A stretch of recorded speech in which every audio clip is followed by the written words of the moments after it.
Next one we're moving on to here. This is probably going to be a tough one.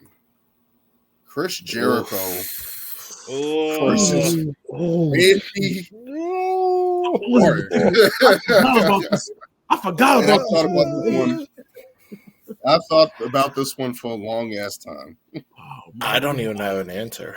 Oh, damn. Okay, give me how many title reigns Chris Jericho had? Chris Jericho had 6 title reigns. Okay. So this is kind of similar to Triple A, Stone Cold versus Austin in terms of title reigns because it was both 6-14. Randy Orton has 14 title reigns. Let me just run this down. Chris Jericho from Cruiserweight, being in WCW, not being able to be accepted, to going to WWF, having that position against The Rock, that talked about his status. First undisputed champion, first little guy probably to win the title like that. Multiple title reigns, intercontinental title reigns, tag team title reigns, multiple feuds, multiple catchphrases, the ability to leave WWF after all that time. You think about the Festival of Friendship with Kevin Owens. You think about his resurgence in 2008, going up against Shawn Michaels, that legendary feud over that summer into the fall. Like, that's probably one of my favorite eras of Chris Jericho when he was that iteration of himself. The ability to go to AEW, first go to New Japan and be able to market over there, and then go to AEW, was he the first champion? Yeah, he was the first. He was the first champion. So to iterate to that and to that legacy, what he's doing in AEW still, and I think he's in his 50s now to still be doing it. Looking at all his history and what he's been able to do, reinvent himself over and over again. Like, he's had so many iterations of Y2J. It's crazy. And every one of those things hit. Like, none of them have missed. To think about his longevity in wrestling from where he came from and all that, ECW, WCW Cruiserweight to World Heavyweight Champion to one of the biggest draws in wrestling. Now to look at Randy Orton, who's similar to The Rock, third generation superstar, basically destined for greatness from day one. Won his first World Heavyweight Championship against Chris Benoit at SummerSlam in 2004. I still remember that match because it was so shocking and he won. To think about what he's done with Rated RKO, the Legend Killer, matches with The Undertaker, to be, as people have maybe called him boring during that time with Cena and stuff like that, but to be as a dastardly heel, to be as vindictive as he was over the course of his career, tag team champions, being able to still be on top of his game even into old age. And when you think Randy Orton was probably going to be on his way out, unfortunately, we're out with a back injury, of course, right now, so maybe that hurts a little bit. But it's like, you think about both these guys who have been able to be on top for so long and be as durable as they've been. I don't even know where to go with this one because this is the toughest one. The next one's probably going to be tougher, but this one is like, woo, this is tough. Yeah, man, I have absolutely, especially after that brilliant breakdown you just gave, Daniel, both superstars. Yeah, it is so difficult to decide on this one. I actually forgot this one was in the bracket. So I didn't even see it. I'm like, oh yeah. This one and the next one might be the two hardest ones in the bracket. Exactly. So longevity wise, I mean, both of them, even though Randy Orton's out with an injury, both of them are still currently performing right now. Like Daniel said about Chris Jericho and his journey coming from WCW as a cruiserweight to I remember the feud he had with Goldberg, trying to establish him, trying to get seen. He tells the story about that he wanted the feud with Goldberg to make money. Remember that. Yeah, I still remember that. Yeah, then he comes to the WWF, and I also think Daniel, he's a record holding intercontinental champion, right? He's held the Intercontinental title more than 8. I think maybe Miz has him beat, but I think the Miz might have him. But he's had multiple Intercontinental title runs. I mean, as a character, whether it was a heel or a babyface, you always got the best of Chris Jericho.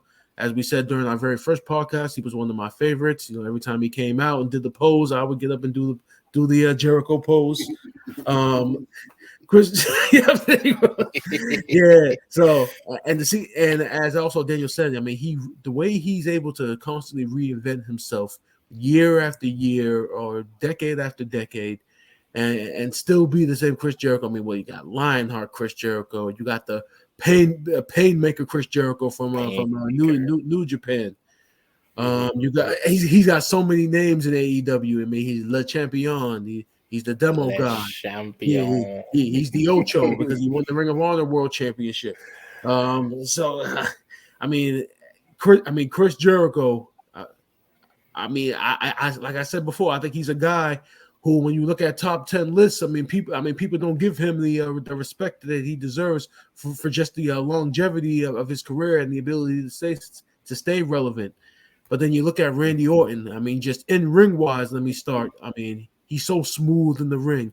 Has arguably one of the greatest finishers in the wrestling history with the RKO. To have a finisher that you can literally hit out of nowhere, you can hit on anybody at any time. Cutter. And exactly the fact that he's always so smooth with it, like Daniel said, he really was destined for greatness as a third generation superstar. The obviously 14-time world champion.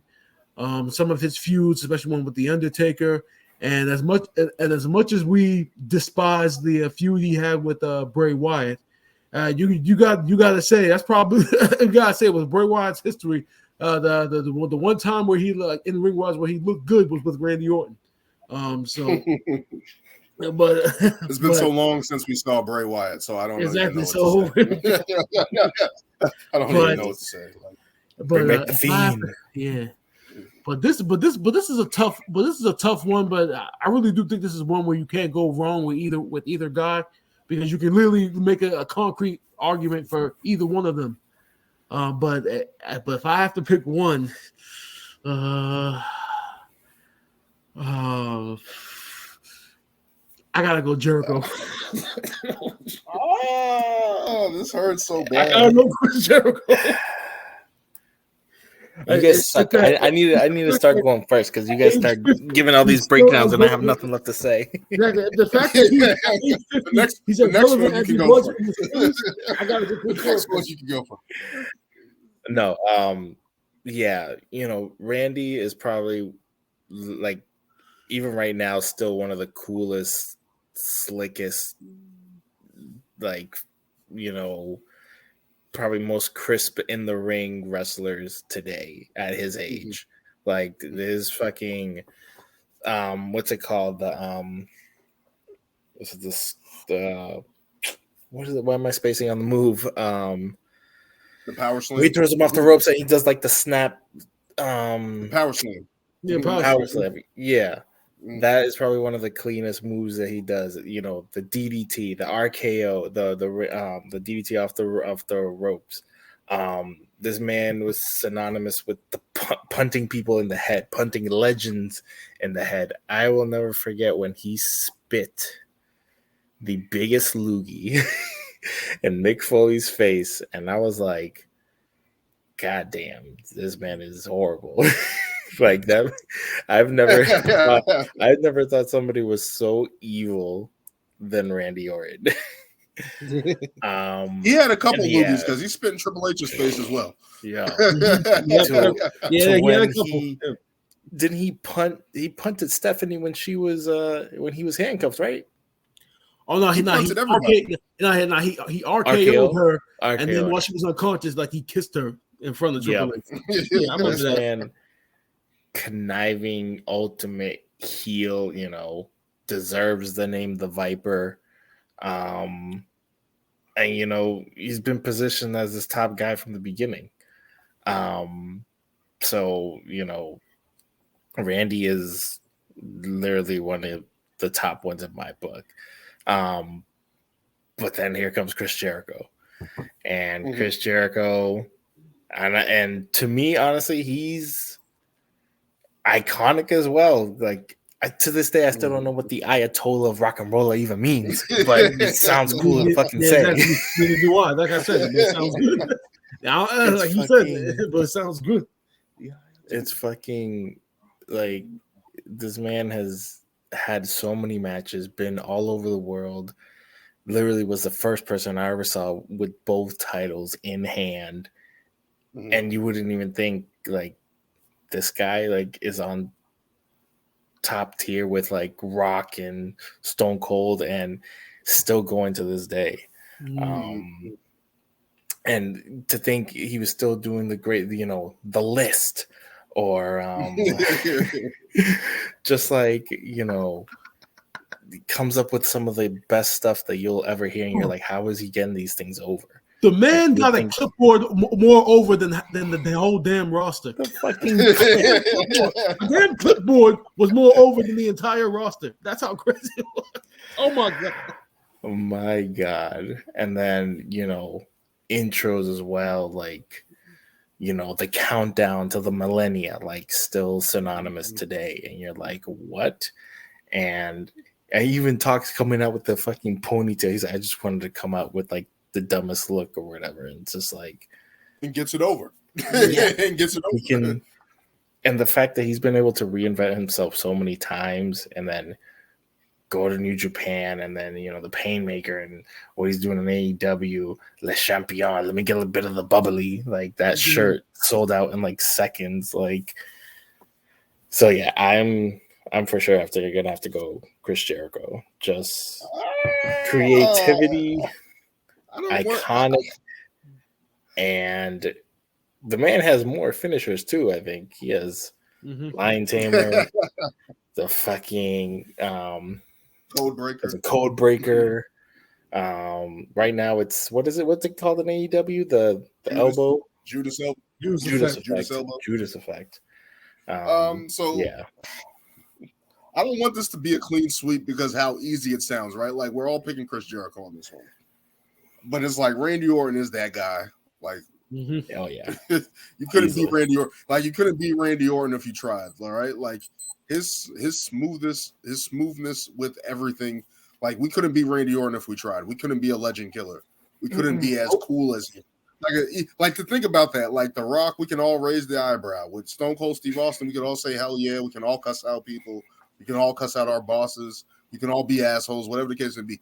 We can't be Randy Orton. I think that's one thing. We can't be Randy Orton as cool as he is. Maybe I can get the tats though. Yeah, you can get the sleeves.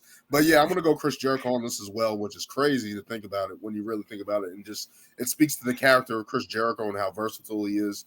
And it's weird how the versatility in other matchups doesn't really work versus the overstanding of the character. But in this one, Chris Jericho, his character in work rate and versatility, longevity, everything that goes into it is like he's more memorable. Like the list, the Festival of Friendship, all that dumb shit on his way out. Like he's done that. You know what I mean? So that show is hilarious. The list, like that was probably one of the most creative things I've heard. The ability just to work with everybody. Like, he's done so simple, and it was like the funniest shit that people were like just waiting for him to say every show. Like, exactly. Do you know what I do to people who annoy me? You're just like he was getting that over like forever. Yeah, that's crazy, man. All right, let's continue moving on here. This one here, it hurts so bad.